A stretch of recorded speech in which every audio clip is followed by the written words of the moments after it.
there have been operational impacts on your fleets as a result of that. Could you kind of talk a little bit about whether they're positive impacts or negative impacts, and whether you think they will be enduring or if it's a short term? So certainly for us, COVID, transformed our organisation, having never seen anything like it before.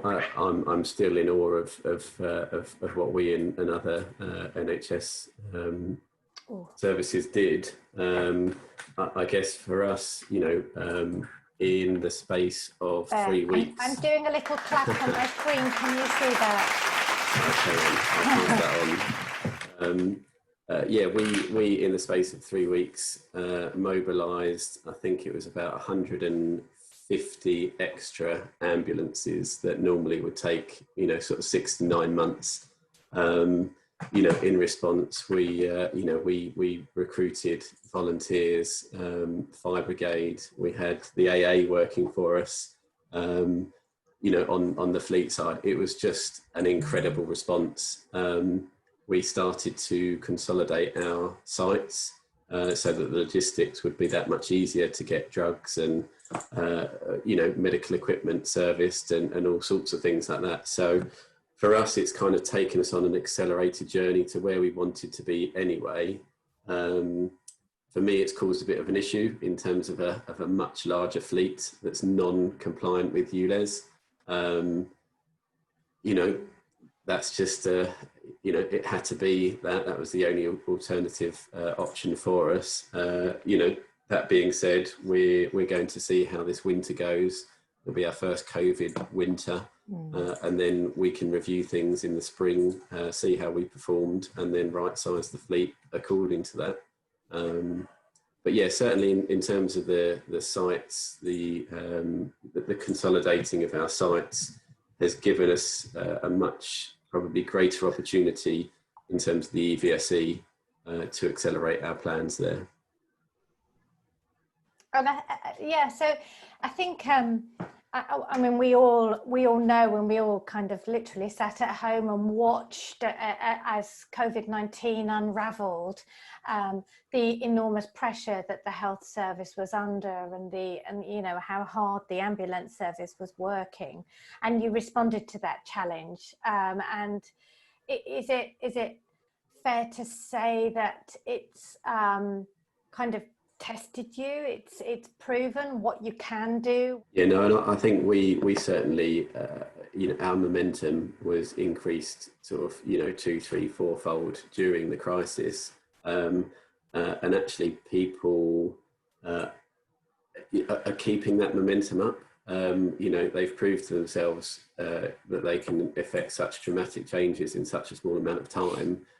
Certainly our exec leadership team have taken that on board, are meeting daily as an executive team now, and the things that are being done in a much smaller time frame, rather than waiting a week to go to another committee or that, it's resolved in a day.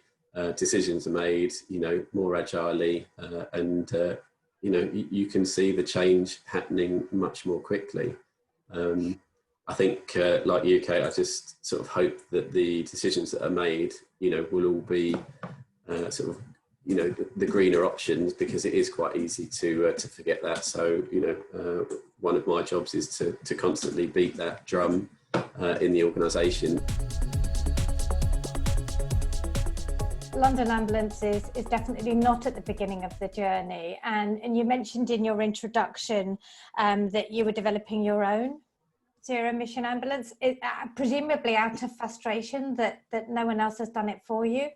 Yeah, I mean, I wouldn't say actually we're that far ahead. I think our thinking and our strategy is in terms of the conversion. We only currently run 20 BEVs. What we've had to do is focus a massive amount of our resources in terms of modernising our ambulances, and unfortunately that's meant Euro 6 diesels to comply with the Mayor's ultra low emission zone, and frankly that's just not good enough. So there is frustration in terms of some of the market. Ambulances are frustratingly placed between, well, we operate about 5 tonnes, so the 7.5 tonne market, you know, too big, where they may have a bit more capacity for batteries, and 3.5 tonne at the moment too small to be able to do effectively what we need in terms of payload. Maxis and others are now considering auxiliary loads and not just saying you can't come anywhere near our drive batteries. So I think that's a really strong development. Yeah, hopefully much more applicable. Whilst we don't want to design our own ambulance, you know, we want an OEM product. You know, we absolutely will do because of our ambition to go zero emission. Well, something you did mention about operating between like up to 3.5 tonne and 5 tonne. Obviously, with electric, you can go up to 4.25, can't you? So that's going to give you a bit of flexibility, isn't it? Yeah, so well, we operate at 5 tonne at the moment, so we need to go on a diet in terms of our kit. We need the you know, industry to respond. We're going to 4050, and the simple reason for that is the extra weight of the extra wheels negates any payload benefit. So we're going to 4050 and sticking with single wheels, but we will have that very, very shortly as available to buy as a van. Okay. That's something you'll see on the road, as I say, from next year. So where you'd see a Boots or a Lloyd's pharmacy, chemist, or even a private pharmacy, they're very much on the high street with no parking quite often because it's in a shopping or a precinct or a no-go zone, no drive zone. So for us to be able to plug in at the store is going to be our challenge. The challenges you have there is the potential inability to charge at base. So yeah, I mean, looking at the fleet is important. The mileage you've obviously already started to appraise, which is good. Telematics, I don't know if you have telematics in the vehicles, but obviously that's a very useful tool as well, both to understand what it is you're doing now, but also what you're capable of doing going forward. With all infrastructure, there's always a place to start, and we just need the best thing to do is to find what the lowest hanging fruit is, what you can apply now, what you can do straight away, with a view to then improving upon that over time as you recycle those vehicles. And obviously, public access is important. Hopefully, we've got things like this behind you can utilise in the future, which means that you have to worry less about charging on the go. But then if vehicles are being moved around as well, that's another complication. Possibility maybe of charging, having people or installing chargers at people's homes, which is another way of looking at how to keep the vehicle fleet charged when they're not going back to base or back to home. So yeah, I mean, if you're on the very early stage of the journey, I think there's an awful lot that can be spoken about in terms of what you need to try and achieve at stage 1 and stage 2. Yeah, I think my advice would be to pull all that information together, you know, and then you've got you know, a full suite of data to be able to analyse what's best for you in terms of where the vehicles are going, you know, where they're staying overnight, what the power capacity is of the buildings, where there is availability to put charging infrastructure in. You know, pulling all of that one together. Yeah, I mean, yeah, understanding what the limitations are of the buildings that you do have is also an important part of understanding what type of infrastructure you can install on site. We're currently aware that the electric fleet is an area that we need to start focusing in on. So we have started development of a new product that will be launched during next year, where we're going to be looking more deeply into live tracking, how much charge is left on a vehicle, if it's parked and stationary, is it plugged in, is it giving you the ability to see that there's charge being made to it. So we're aware from feedback from our customers that this is going to be a big element of their future and their fleet. What we're doing for a lot of customers at the moment is helping them identify vehicles that could become electric as well by looking at the utilisation. So again, from our point of view, the idea here is that our data should be able to help fleet managers look at what vehicles they've got and which ones potentially could become electric by virtue of how many miles they're doing in a day or a week, and being able to then obviously understand that utilisation means that an electric vehicle is far more positive than petrol or diesel. I constantly see people trying to convert hundreds of vehicles in one go uniform. So they put an order in for 100 of the same vehicle. Actually, I've often found that slightly risky. I'm not sure I'd want a Homer Simpson wardrobe, for example, the exact same uniform every single day. Exactly, yeah. There's so much coming forward. The OEMs are really listening to what the market needs. Collate your feedback and send it in. And in 2 years from now, there'll be a vehicle better than the one that's available today. It's also making sure you've got that data as well, isn't it? So that you can compare, you know, your mileages, your utilisation, as both Sam and Sarah have both said. So, you know, that helps you build a picture as to what's actually happening out there. And you've got real data to be able to then go to the leasing company or to whoever to say, look, this is the evidence. We know what we're doing and we know how we're doing it. This is what we need to fulfil. So, you know, yeah, maybe that's yeah. good. If I could just add to that, Kate, as well, with telematics data, one thing in my old life that the telematics data became useful, not just about where they were going when they were out and about, my fleet this is, about what they were doing when they were parked up as well. So you know, that be understanding what the state of charges of these vehicles and having clever, smart technology to manage the charging within a depot environment, but also from a expenses, etc. point of view, in terms of being able to audit how much energy is being consumed at home, for example. You know, things like telematics give you the opportunity to be able to audit that sort of thing when people are using their own home energy, for example, and how they're going to claim for that if they do need to claim for it, etc. So there's a lot of different ways telematics can be used, not just about where the vehicle is and how far it's gone, but there's all sorts of other benefits that you can glean from utilising that data from an electric vehicle perspective. I think something that people misunderstand is you go through this huge process of, right, what do I need? I need these telematic systems. Then you get that installed in the vehicles and you get all the data back. And it's very common human trait to go, yeah, I totally understand the data. Of course I do. But actually you don't. And it's not your job to, because you're an officer at the local authority, or like me, you're a project manager working with a team of lawyers. You don't have to know everything. And I think that's what companies really need to do, is simplify more and more and more. Not everyone can understand numbers and data. It's just not natural for everyone to be able to do that. I know, indeed. That's interesting, because one thing we're very key. One thing we learned a few years ago was that we're very good at giving, like you say, people awful lots of data, and there is an awful lot of data, and therefore they then have to cascade that information down.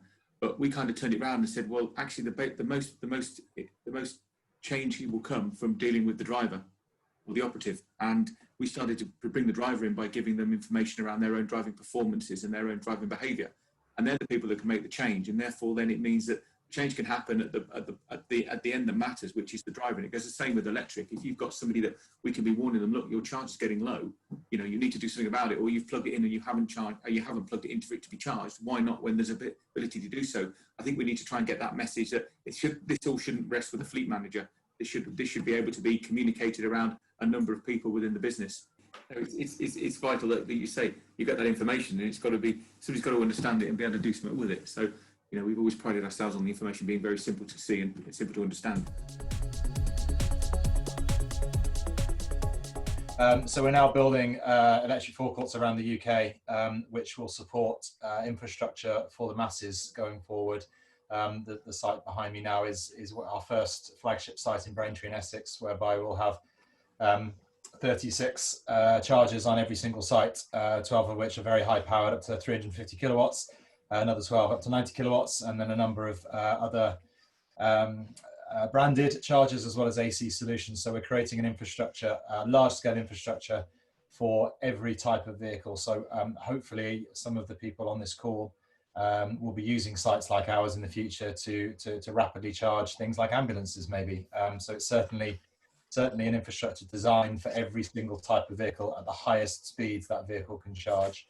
And we're not just building one, we're building over 100 of them around the country over the next 5 years. So we really are trying to grasp the nettle of EV infrastructure and create a network that can be used for everybody simultaneously, pretty much anywhere in the country. Great, thank you very much, Sam. Really exciting times, and I enjoyed very much the video with Roger Atkins talking to Toddington. If you haven't seen it, it's definitely worth a look, because it's real. It is real. Yeah, I mean, the picture behind me isn't. I know, but yeah. Whenever anyone shows me a PowerPoint, I just kind of go, oh, it doesn't really exist.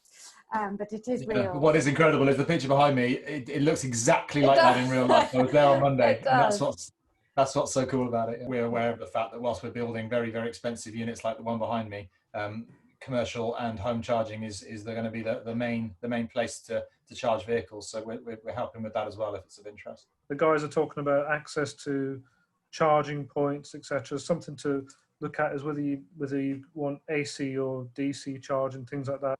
You know, because some of the vans will do AC charge, and the stuff that we offer has capability to do both. So if you're out doing a run, then suddenly you find out you've got to do more, you can actually top up while you're out there quite quickly and quite significantly. So there's a couple of things like that to bear in mind.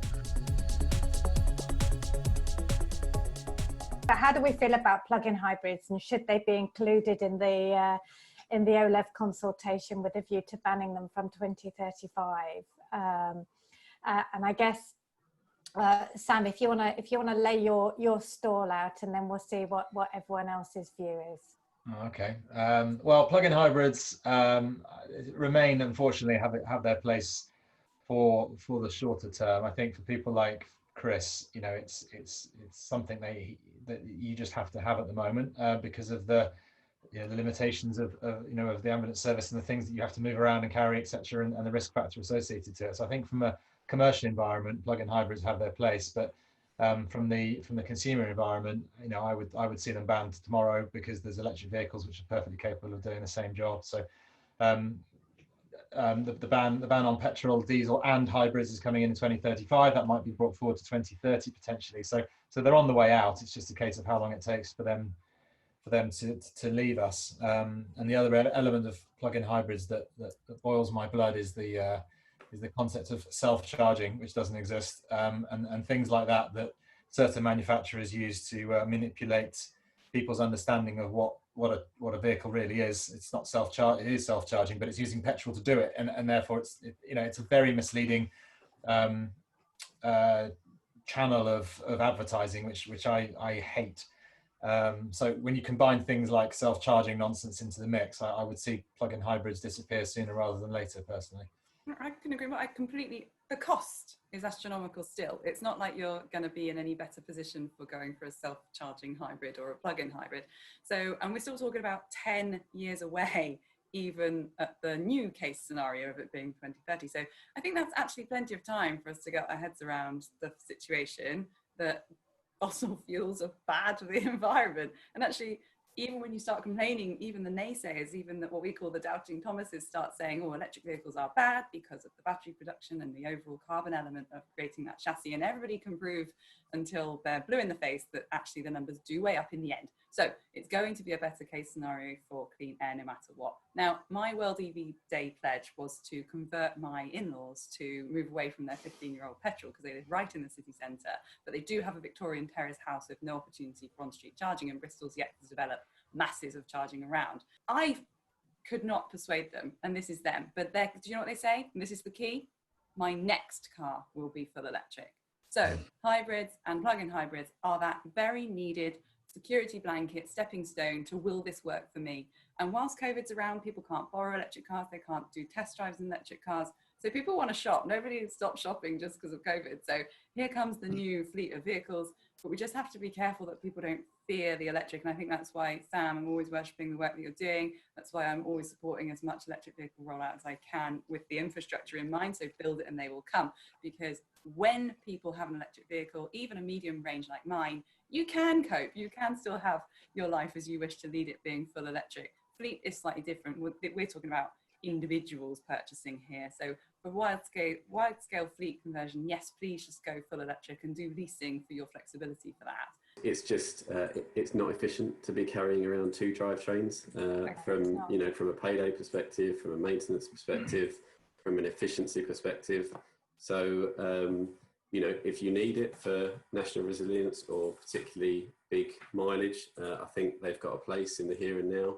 I think I'm aligned, with Kate and Sam in that, as soon as we can phase them out, the better. But there have to be those alternatives in place for a full electric drivetrain. So where we see it, a lot about the PHEV is about payload, and it's meeting that halfway house. So it provides the capability and the capacity that things can get put into them, and B, it ticks the box of following the doctrine really of low emissions. So I think right here, right now, I think it's been recognised for the last couple of years really, that they are a stopgap. They are the stepping stone to where people decided it was going to go full EV.